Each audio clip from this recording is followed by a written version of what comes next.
ایک دن ایک بیٹے نے اپنی ماں سے پوچھا، ماں آپ روتی کیوں ہیں؟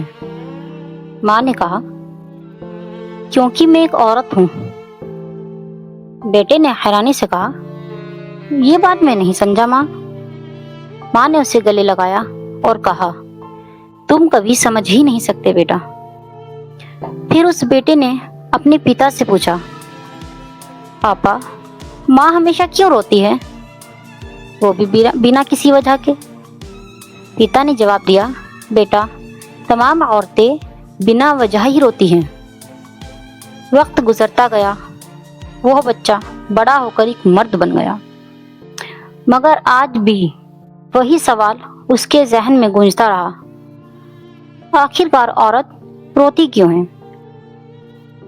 ایک دن اس بچے نے ایک بزرگ اور بدھیمان انسان سے پوچھا کہ عورت کیوں روتی ہے؟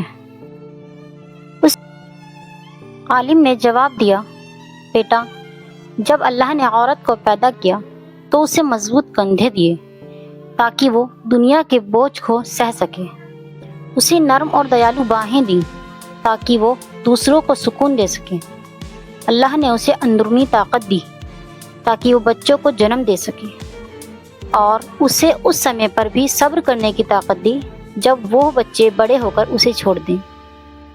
اللہ نے اسے اندرونی طاقت دی تاکہ وہ بچوں کو جہنم سے بچا سکے، اور وہ اس وقت پر بھی صبر کرے جب بڑے ہو کر وہی بچے اپنی اسی ماں کی نافرمانی کریں۔ اللہ نے اسے ہمت دی تاکہ وہ اپنے پریوار کا بوجھ اٹھا سکے، بے شمار مصیبتوں میں صبر کرے اور زبان پر شکوہ تک نہ لائے۔ اسے اپنے بچوں کے لیے ایسی محبت دی جو کبھی ختم نہ ہو، چاہے وہ بچے اس کے لیے کتنی ہی تکلیف کا کارن کیوں نہ بنے، وہ ماں پھر بھی ان سے محبت کرتی ہے۔ اور آخر میں اللہ نے عورت کو آنسو دیے تاکہ جب بوجھ حد سے بڑھ جائے تو وہ ان آنسوؤں کے ذریعے اپنے دل کے بوجھ کو ہلکا کر سکے اور پھر سے زندگی کی راہ پر چل سکے۔ یہی آنسو ایک ماتر اس عورت کی کمزوری ہے، اس لیے دنیا کی ہر عورت کے آنسوؤں کی قدر کرو، چاہے وہ ان آنسوؤں کو ظاہر کرے یا وجہ نہ بتائے۔